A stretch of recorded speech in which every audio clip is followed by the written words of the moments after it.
Hello. Welcome back, everyone. We're back. Back once again with the Renegade Master. Episode 46. Is that what the episode actually is? This is episode 46. Good to Good be to be here. back. Good to be back. It's been a while, I think. It has been a while. You've been at Hamilton Island. Have you I was traveling Asia. doing another podcast with someone else? Did another podcast. Shout out to Jordan. What Of the fucking scumbag. Yeah. It's a good podcast. Hasn't come out yet though. But yeah, the whole experience in Bali was a bloody fun one. I thought you were going to call me and have me on and I could be like a live phone in. I think it was just too much effort. But anyway, when it goes live, I'll let people on this podcast know. The podcast is called Sex Aphrodite. I want to know some of the questions that she asked you on that podcast, but I guess we'll find out when. Yeah, she asked me. You know, like when you do shit like that, you kind of you're so much in it that you can't really remember what the hell was asked. Was it a very different feeling being on someone else's podcast and having them? I've never done that before. Yeah, and it was just her asking me questions. You don't have to think as much because you're not like the one carrying the conversation. Didn't even tell me what I was being asked. Yeah, that's good though. That's fun. She asked me like stuff about body count,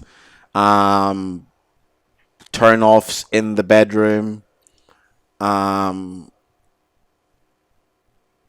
when I lost my virginity, what I like in the bedroom. Yeah, I was very open. Yeah. Jesus Christ, just thinking about it. Yeah, you know, you're like, Like, oh my god. Yeah. Just like twitching, thinking about what the stuff I said. Just the shit that's going to come out. Yeah, I did say at the start to my mum not to listen to it. There are times when I remember of like our first like 10 or 15 episodes where there were things I said, and then as I'm listening back to the live one, I'm like, fuck, I really shouldn't have said that like that. And it's, you know, I'm a lot better now at it's not what you say, it's how you say it. Yeah, it's like I'm better now at having the foresight, because I've got in trouble quite a few times. But yeah, it's interesting.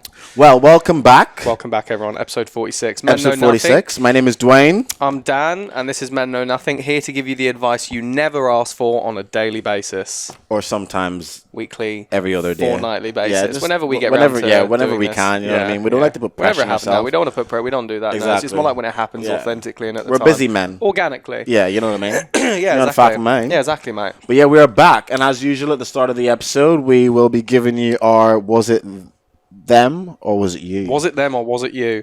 So I've had one sent in the other day, and this person said, I've been on a date with this individual. We went on 3 dates and I held out having sex with them. The reason for that is that I wanted to see that they were invested into me and not just wanting to get me back for a one-night stand.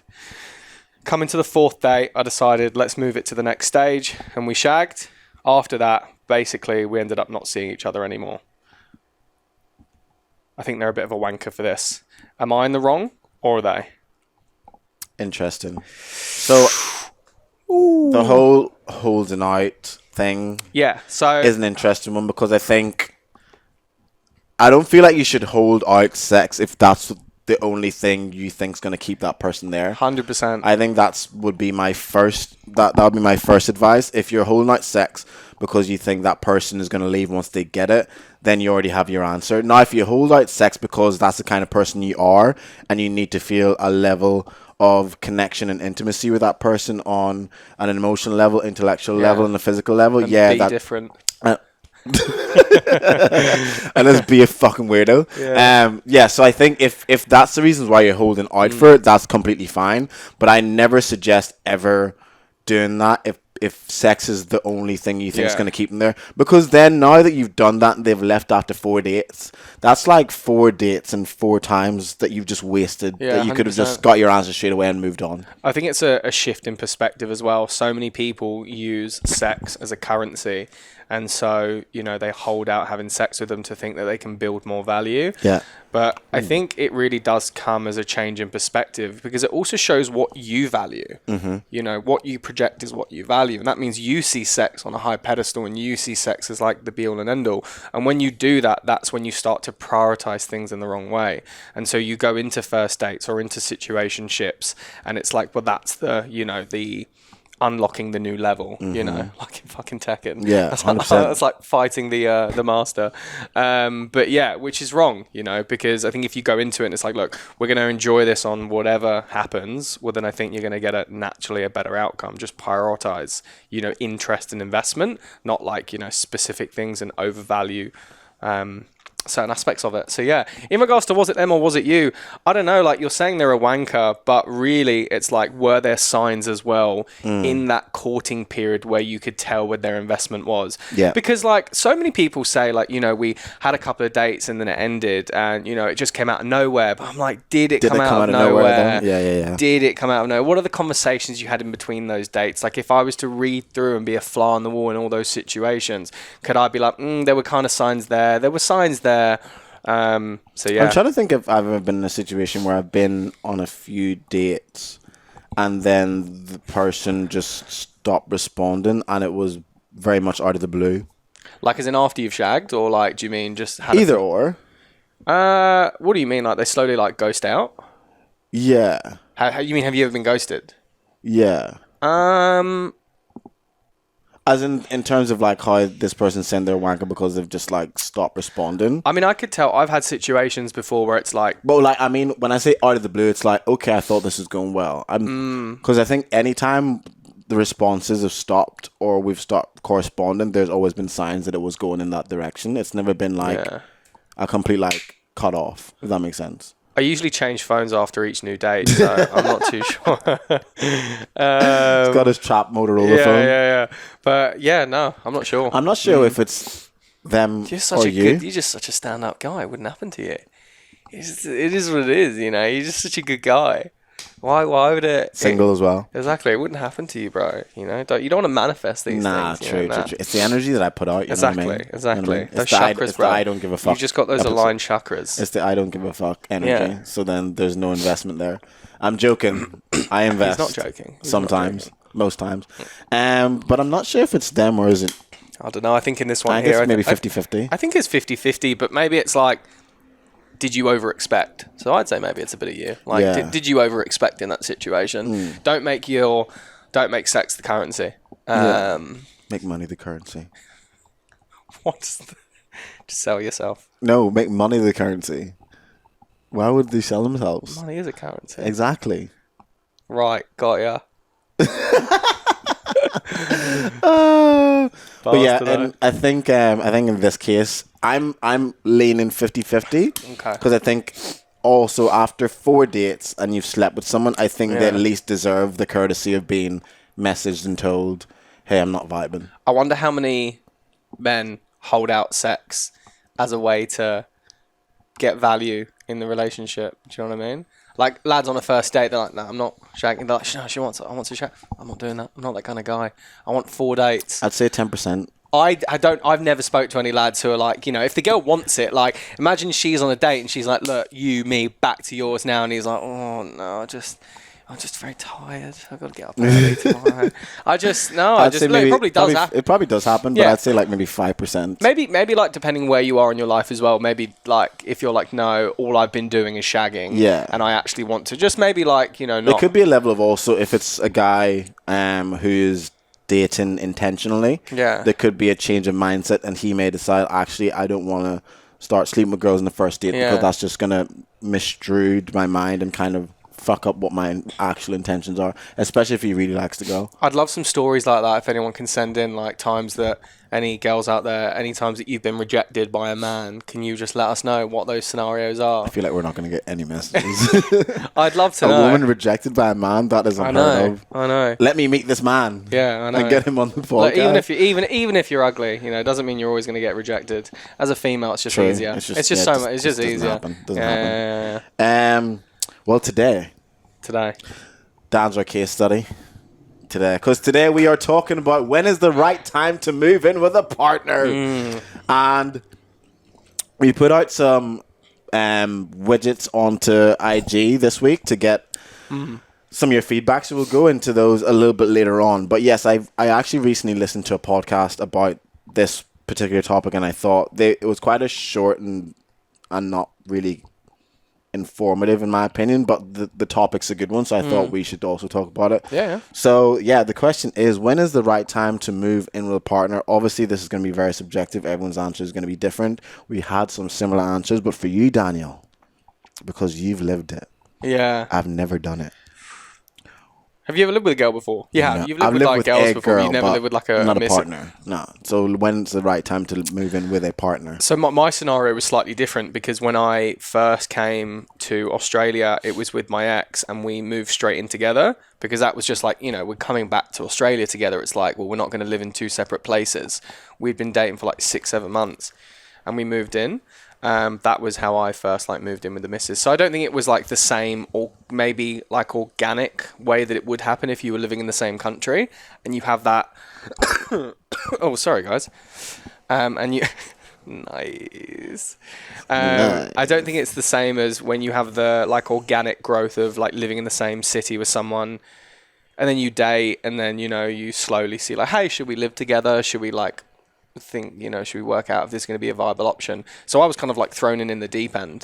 So it's hard. I don't know when like the right time to move in with like your partner is, but I think you could say when is too soon, maybe. Yeah. You know, because I think so many people nowadays, and you know, this is again just my opinion, because there are so many people out here who are going to listen to this and think it's about them. And if you do think it's about you, it probably is. About yeah. you. Yeah. But I think so many people are in like a rush to get to the next stage, it's like so quickly. You know, like so many people, they date and, you know, I really love the early stages of dating. When you first meet someone, it's like that fireworks, that enjoyment, you know, it's like, what do you like about them? Let's like, you know, see what sparks off together.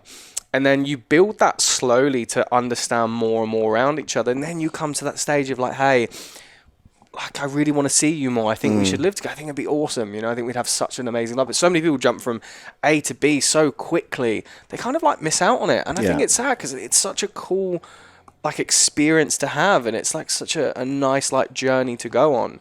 So, you know, that's Yeah, I do think it's very, very situational when you mention about the jumping from one point to the other quite quick. And I think life experiences have an effect on that whenever people make that decision, and also I think their age as well. Yeah. I think someone sent that into my IG story, and I kind of agree with it. I think whenever you've had these life experiences and these fucking either great or shit relationships throughout your 20s, and you get to your late 20s and you may meet someone in your late 20s or start of your 30s, I think there's a level of all the bullshit that you'd have to figure out in your early 20s is completely gone. Like, you're not trying to figure out what you want and need from a relationship. You've already hopefully figured out that. You'd already figured out the key pillars of what you need from a partner.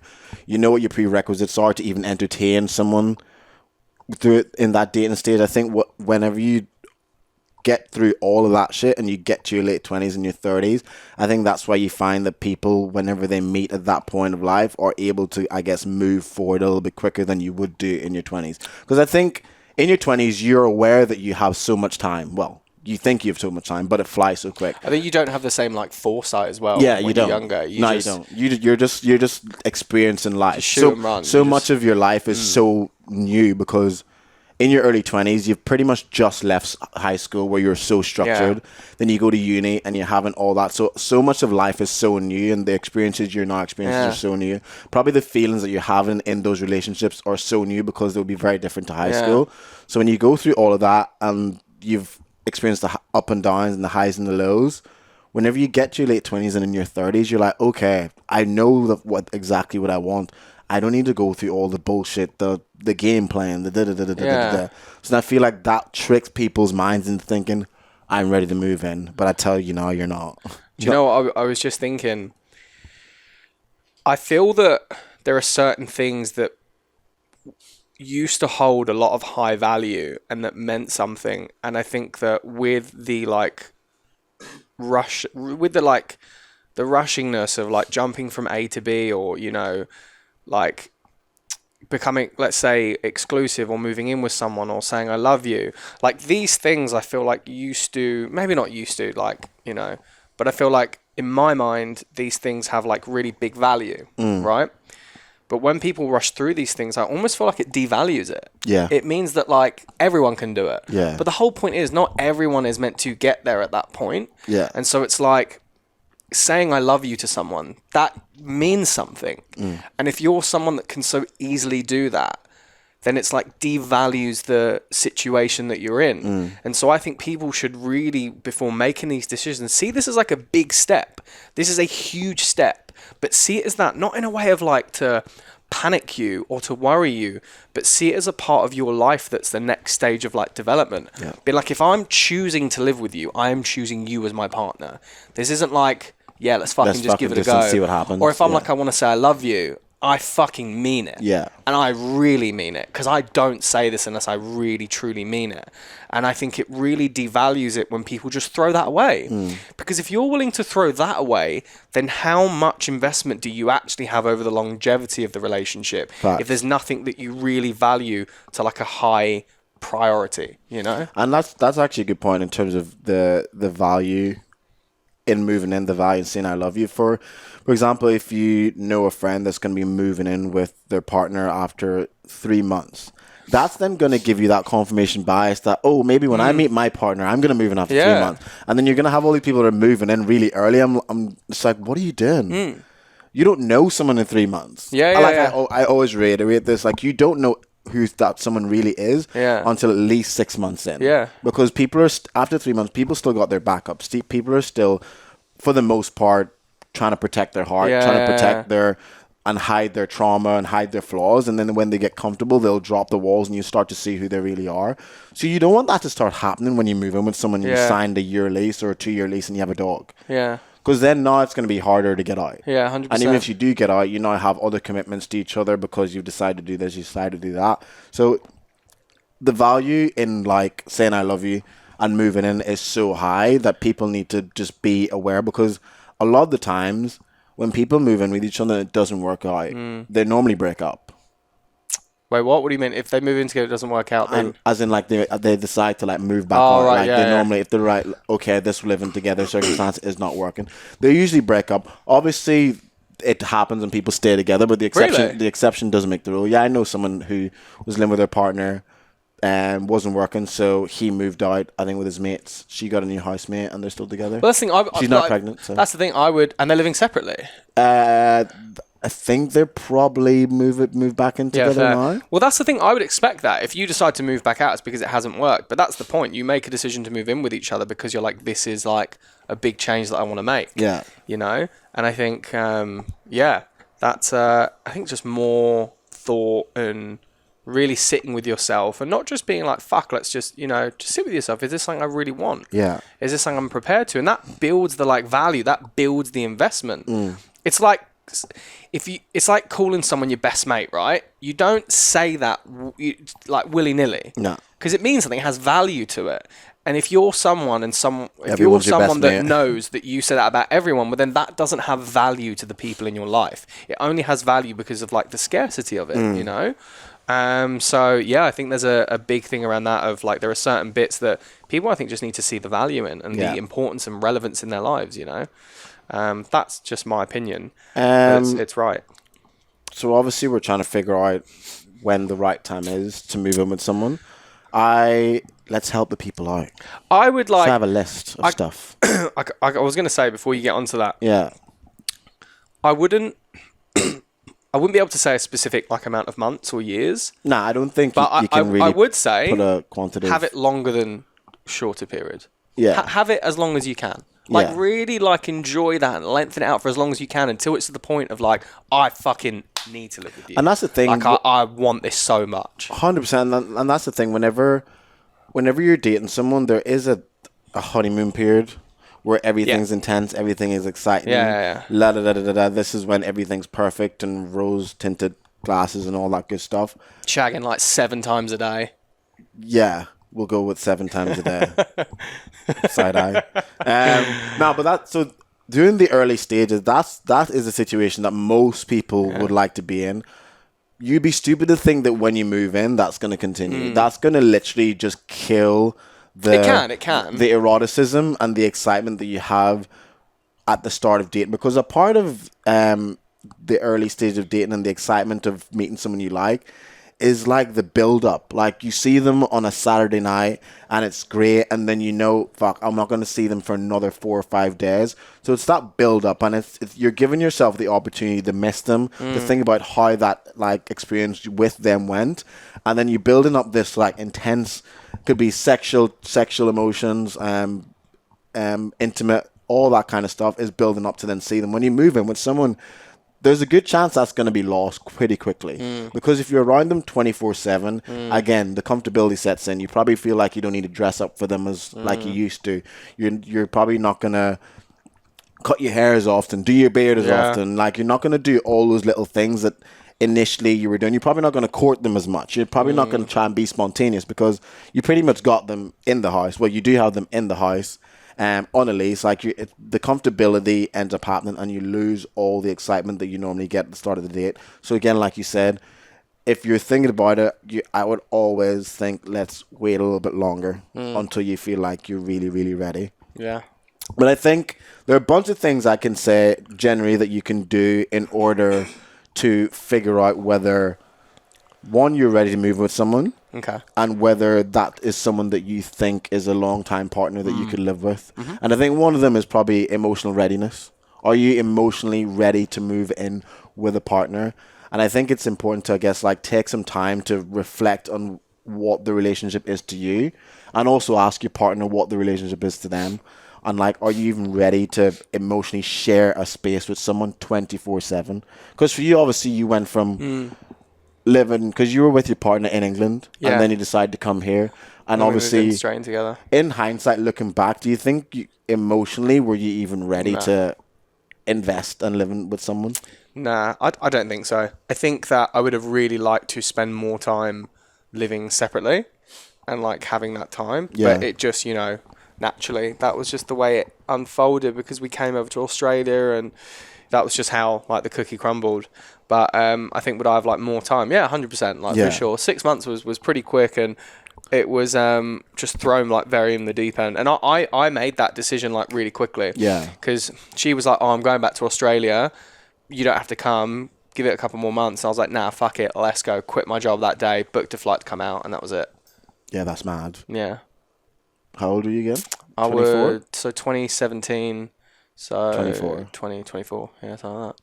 Yeah, it's been about 6 years since I've been here. Yeah. So 24, yeah. I remember like that day I made the decision, and I literally quit that day and booked a flight and left like a week later. Jesus Christ. I know. Fucking fair play. So good. Was it? No, I mean, it led you to where you are today. But as in like to just like leaving the UK quickly. Yeah. It was just like, it was such a like, not, because I remember at the time my I got this like tax back from the HMRC, and shut out. And yeah, I got like a $2.5 grand tax back, something like that, and I was just like, just spent all this money traveling, and I was like, fuck, I need to save up a bit more money. Got this 2.5 G's. I was like, boom, let's book the flight, let's go. Yeah. HMRC coming in clutch at the end. I had like £1,000 in my account when I came over here. That's it. That's all I had. I had like £3,000 when I came here, and I just spent it all in like a couple months. But I think also, when it comes to that, I think the communication's key. Yeah. So I think before you even move in with someone, you need to have the conversations about almost any and anything, like open and honest about your feelings, your expectations, and some of the concerns. Because obviously, if you're dating someone, you're going to see red flags that pop up while you're dating them. So I think having those concerns raised very early on before you decide to sign a lease is very important. You may hang out with this guy, this girl, and you see like he or she's a bit messy. Probably voice that at the start. I don't like when I come round and you've got your boxes all over the floor. I hate the fact that every time I go into your bathroom, there's piss in the toilet seat. La da da da da da da da. You know, all that kind of. You, Jack. All those kind of things that you need to talk about very early on, because if you've been living or hanging out with a partner and you've never voiced those concerns prior to moving in, and then when you're moving in, you start talking about it, they're going to be like, oh, well, it hasn't been an issue for the last 6 months. Yeah. When you've been around at my place, why are you now barking up and talking about this? So I think discussing those intricate little details that may not seem a big deal, but when you're living with someone 24/7 and they don't do those little small things, that's when you start to get pissed off. Fucking pissed off. I'm projecting. Are you okay, mate? I'm joking. You, I think. Do you want to talk about this? I think financial stability is a good one. Financials. And I think, because obviously you're going to be sharing everything in the house, so I think the conversation, which will be a very interesting one to have with a partner, is how do you split shit? Are you splitting it equally or equity-wise? So whoever earns more will be paying the percentage of what things are. I think it should be equity. It feels fairer to be equity. Yeah. But then they're both deciding to be in that place. And if it wasn't for that person, would you live there? So, let's say if you find like a really nice flat to live and then you're like, well, it should be equity. He's like, yeah, but you're only looking at this place because like we're together. If we weren't here, then you wouldn't be looking at this place. So if you want to be here, then you need to like pay half. We continue. No, what? Does that make sense? What? So you wouldn't be looking at this place if what? Like if you're like, oh, it should be equity, not equality. Yeah. And then I'm like, yeah, but you're saying like if that person is earning less and they're like, oh, it should be equity. If the person earning less is like, it should be equity, not equality, because I'm earning less, so you'll pay a bigger percentage, right? Okay. So yeah, cool. But you wouldn't like, if it was just you living on your own, you wouldn't look at a flat like this. Yeah, but it would be the same for you. Nah, but what if like... You wouldn't be looking at that flat either. Nah, but if their budget was high, so they allowed for that. Oh, maybe. I don't know. Well, you're not making any sense. No, it doesn't make sense. It doesn't make sense. So I was like, nah, it doesn't make sense. I think equity is good because I don't think, especially if the salary gap is so big. Yeah. Like if you're earning $50,000 more than your partner, there's no way in hell 50-50 is fair. Like that doesn't give your partner then enough money left after the bills are out. Yeah. You know what I mean? There's no extra funds for him or her. So when we say equity, we don't mean like, okay, if your salary is 70% more than your partner's, you're going to pay 70 and they're going to pay 30. That's not fair. Like I think the key is to come up with a compromise and like, okay, I'm earning $30,000 more than you a year and you're earning this. What do you feel most comfortable with? And then you just go up and down. Yeah, fair. Yeah. And it could be a case of like, okay, I earn more. What bills are the most expensive, or what bills are this? I can pay maybe this bill and then you pay the internet, or I can pay our phone bills and you pay the internet, because maybe the phone bills will add up to $130 a month for the both of you, and then the internet's maybe $80. So then you pay the phone bill and they pay the internet. So that's a good way. You can split the bills in terms of responsibilities, or you can just decide, okay, this is what it all adds up to a month and whatever. What I did with my ex, we did. We split the rent evenly, but what went into the savings account was equitable. Yeah, that's also a good way to do it. So it'd be like a percentage of our salary. Yeah. That's a good way to do it, actually. So rent was still split evenly, but the savings account was equity. Yeah, I think rent's probably the one thing I would say I'll be okay with going straight down the middle. Yeah, I'm okay with that. If you're listening, I know you don't. But if you were. Yeah, I think rent's probably one of the ones I'm like, yeah, that's pretty fair, because we're choosing now to live in this That's place what I was trying to say. Yeah, like, you're both choosing that place. But I mean, everything. I thought you meant like in general, like everything. I like rent and stuff. Yeah, I'll let rent be completely 50-50. I think also figuring out whenever, if you're ready to move in with someone, relationship stability. Let's not start moving in with your partner if you're fighting every week. Oh, yeah. Look, that should be like an unspoken rule. You know what I mean? Shouldn't even have to say that, but I know some people literally be going through hell with their partner and be like, maybe we should get a dog. Yeah. That'll fix it. Maybe if we threw a baby into this situation, this would help. Yeah. Let's get you pregnant. That sounds like you need therapy. It's horrendous. It's fucking horrendous. Yeah, some people are like, let's move in together. That should then solve the issue. So yeah, that should be like an unspoken thing. Make sure you're in a good place. Make sure you're happy, you're healthy, you're working on things, you're communicative, like you're in a place where you're like, I see this getting better and I see this developing, And I think 100%. When it comes to relationship stability, there's a few things you need to look at. I think the stability comes with time. How long have you actually been together? How long have you been together and it's been good? But also, have you actually together experienced any challenges? Because challenges, arguments, disagreements, and debates are going to actually give you an insight into how your partner handles those kind of stuff. Are they the kind of partner that whenever there's a disagreement that they completely go into their shell and they don't communicate? Do they ignore you? Do they give you the silent treatment? Or are they the kind of partner who's willing to talk, who's willing to hear your side of the story, who's actually willing to listen, to understand, and instead of listening to react?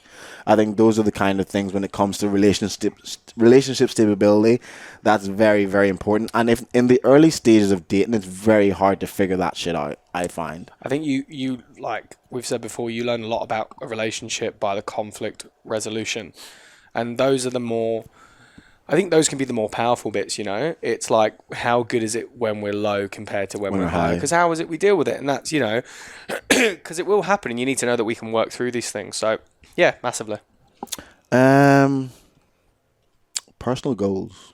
Yeah, that's the thing. I think that, like, even before moving in, yeah, like, to date someone long term, you need to be able to have, like, the same vision. Like, if someone's like, look, I want to, you know, start my own business and, you know, be a nomad, and the other person's like, I want to live on a, you know, communist farm, and where we all communist share. Farm? No, is it communist? No, not communist. Communist? No, you know, like, it's where everyone shares, like, you know, you've got capitalism and...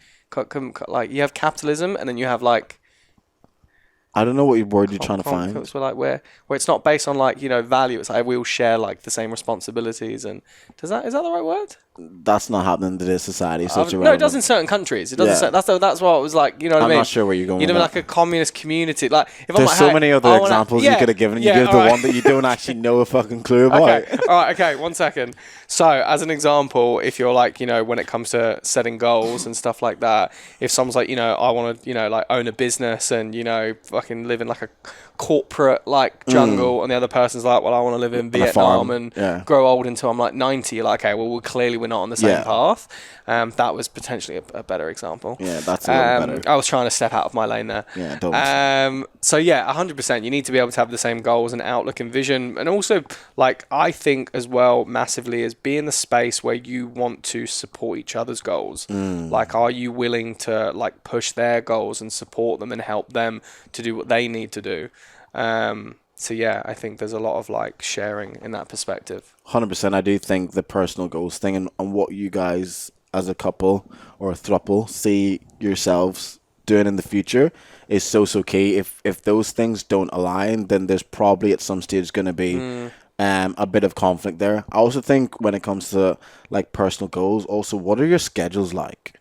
Like is your partner working in night shifts? That's hard. Are you day shift? Do they wake up at 3 a.m.? Are you waking up at 9 a.m.? Do they get home at 11 p.m.? Do you get home at 5 p.m.? Like those also, it's difficult. Those little things are gonna long term have a massive effect, because it may be okay whenever you're apart because they have different schedules, but then you're both trying to figure out a date that works, and you go on your date. But when you live with someone and you're like, fuck, we're actually never together, that can like be very, very, very detrimental to someone's emotional and mental stability, because you're not getting the attachment and the love that you feel you need whenever there's like so much distance from someone who's, I guess, living or meant to be living in the same quarters. So I think stuff like that is fucking very important. Very fucking good. I had another one. What was that? What are your current life circumstances? What do you mean? What place are you in life? Are you going through any major changes in life? Have you just lost a job? Are you sick? Because I feel like there's been situations where people have maybe come on to some major life change. Could be like, oh, I've got sick, and then the partner has been like, oh, just move in with me and I'll take care of you. I'll do this, I'll do that. And then they find themselves completely like uprooting their whole life, flipping it upside down because they've met someone that they think they love, and they're like, okay, I'll do this, I'll take care of you. But it's like you're putting yourself under a lot of pressure with this person, and you think, or this person's going through so much shit, and you think the way to fix it is for them to move in with you. And again, that's going to be a very, very fucking detrimental way to end the relationship. It's like that, you know, support yourself as much as you can, so when you bring that value to someone else, you can grow something together. You can't pour from an empty glass. An empty glass. You know what I mean? Yeah, that's very true. I like that. You guys sent in some shit. So I'll play this one from someone who sent in about the moving in together. Oh, okay. So this might seem a little bit controversial, but I've been thinking about this quite a lot, and I'm like, I don't know if I will ever live with a partner again, having done it long term and short term, and at like various different stages of relationships, etc. And the reason being is that I wonder if it's really hard to maintain the kind of romance and like passion aspect when you see the person literally 24/7. I'm wondering if there's some sort of like hybrid or ideal whereby you can either have two separate places, or I think that my ideal might be like a sort of Tim Burton, Helena Bonham Carter situation where it's like a house conjoined with one door. I mean, I don't know, and obviously practically that is expensive and whatever, but it's a thought. Because you know that thing of like, how can a flame burn without oxygen? Like, I feel like maybe having space helps with that, because then there is still like the excitement aspect and like making effort for each other because you don't literally see each other all the time. But I think that might get difficult if then later down the line kids were involved, so it would have to be renegotiated in some way, especially with a newborn. But yeah, I don't know. What are your thoughts on that? What are your thoughts on that? Nah, I don't. I disagree with it. Which one, the separate thing? Yeah, like when she's saying, you know, I think that maybe like I would just never live with a partner. I think that like, you know, it kills the spark for sure. It can do like 100%. But there are so many like people that I watch online and like videos and like even in like my own relationship where if you're willing to like put the investment in, if you're willing to put the investment in, you really can like make it work. It's like as you go past the honeymoon stage, people are like, oh, it's just the honeymoon stage. I'm like, that doesn't have to end. Nah. The honeymoon stage doesn't have to end, but it changes. It develops into something new. And so, and that really comes from like, cool. But you have to really sit down honestly with your partner, be like, cool. Emotionally, sexually, intellectually, I feel like these are the areas that we could really work on to stimulate each other more. So even though we're past the initial honeymoon stage, I know this would be an awesome thing to keep going. And then if that person would go, yeah, cool, I'm actively going to do these things and make it a daily habit, I think that that can go on forever. Yeah. I really do think that. Yeah. And it comes down to being like, am I just going to relax and coast? And when I do have these things they want me to work on, and even these little like 1%ers being like, can you send me like a random text in the day about something? You know, it's like to keep that interest alive. Yeah, it just takes that like effort and investment.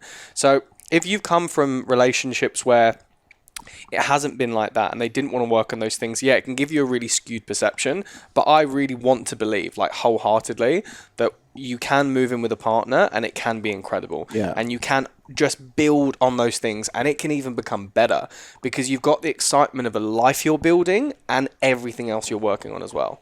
So I actually pretty much kind of said that to her. It made me sad otherwise. Yeah. I'd be sad. I'm like, fuck, can I like never live with a partner? And that means we lose the spark. I'm Yeah. like, look, in my last relationship, for sure, like there was definitely that element. But I want to, like, I would really upset me if I believe that that was always the case, you know? Because I want to live with someone, you know? I want to have that, like, experience, you know? I'm the same. I completely agree. I've never lived with a partner, but the idea of it does sound amazing if you find the right person. And I actually pretty much responded to her with some voice notes, and I pretty much kind of said what you said in terms of like, I understand that I actually kind of said, also you could do like a semi-detached house and then you have the glass door that's in the middle. I'd be like, that'd be sick. Yeah, that's cool. Because like, if you could afford it and buy a fucking a semi-detached and knock out the middle and you can have your separate spaces.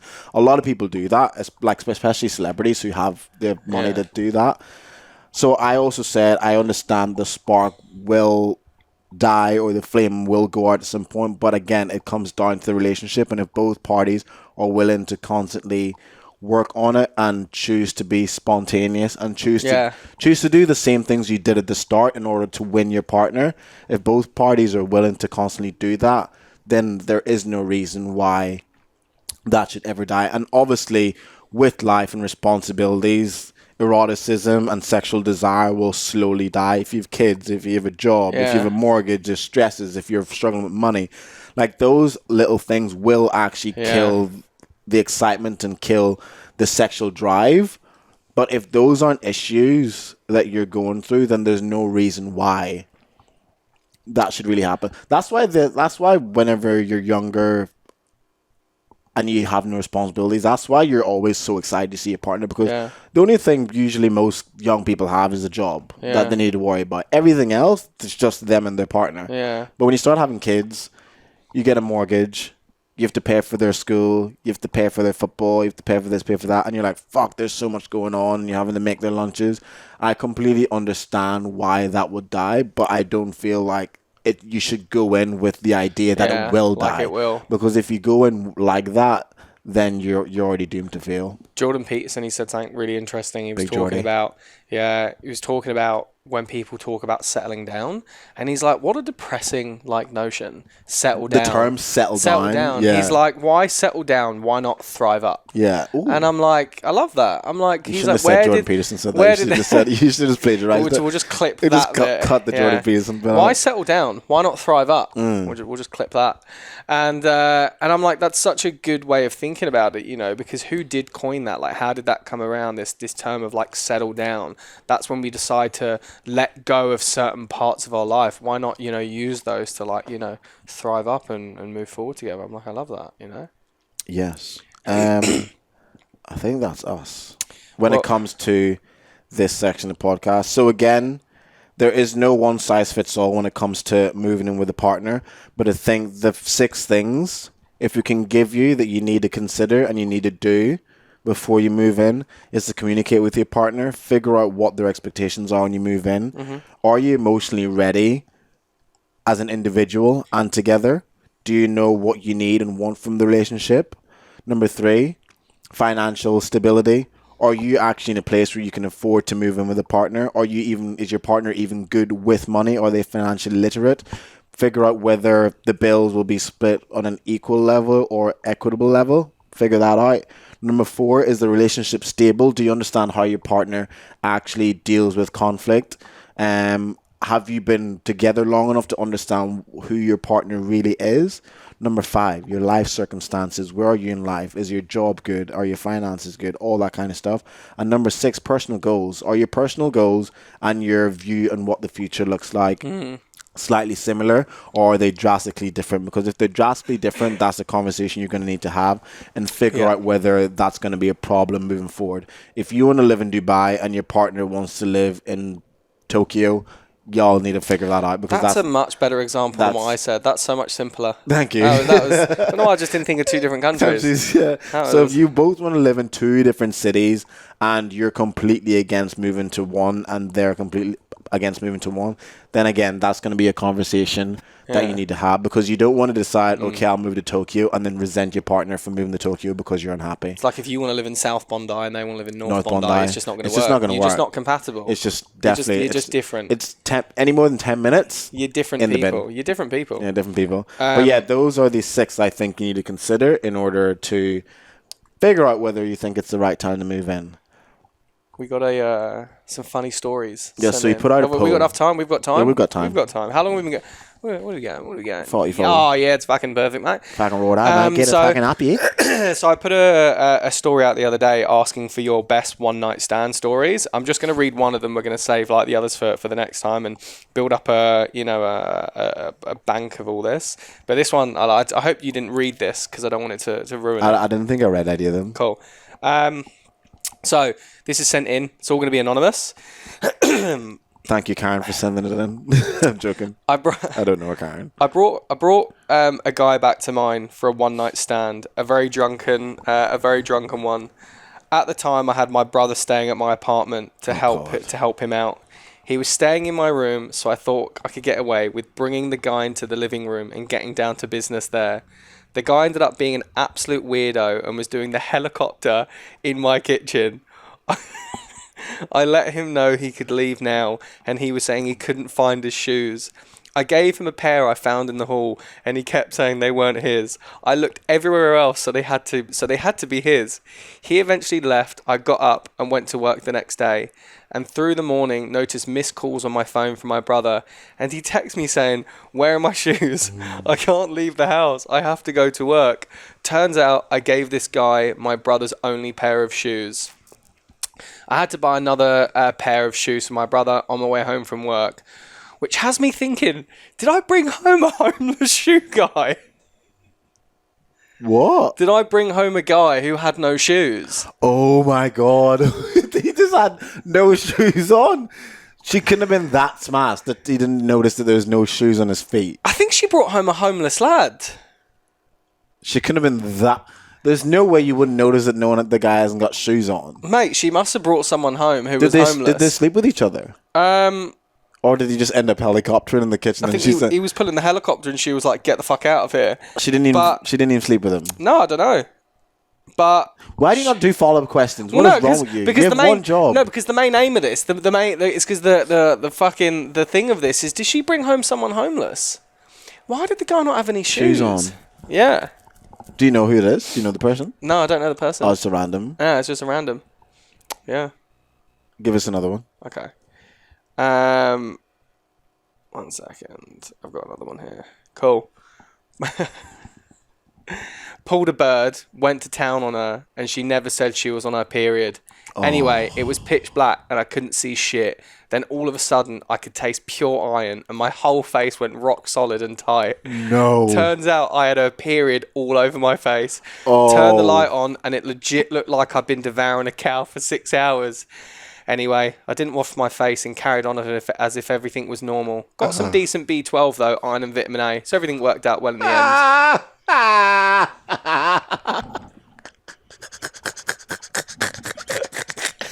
My guy said he got some B12. Oh my God. Oh, what that's so fucking good. Yeah. What a trooper. Wait, he said his face tightened. Yeah, like he must have realised and winced, you know what I mean? Oh, He's like, I thought he said the blood on his face was like reacting to his skin and it started tightening. Oh, mate. That is actually jokes. Imagine like That is jokes. To get the job done though, he carried on. He's like, let's fucking go. That is a trooper right there. That's Better a man than trooper. me. You got to do what needs to be done. You know what? Girls deserve loving every day of the month. I think so. 100%. Not from me. 100%. Joking from me. You know, big fan of CSI. Oh, that's hilarious. Big fan of Dexter. You know, you got to do what needs to be done. Yeah, you got to do what needs to be done. Well, thank you very much, people. That is the end of another episode of Men Know Nothing.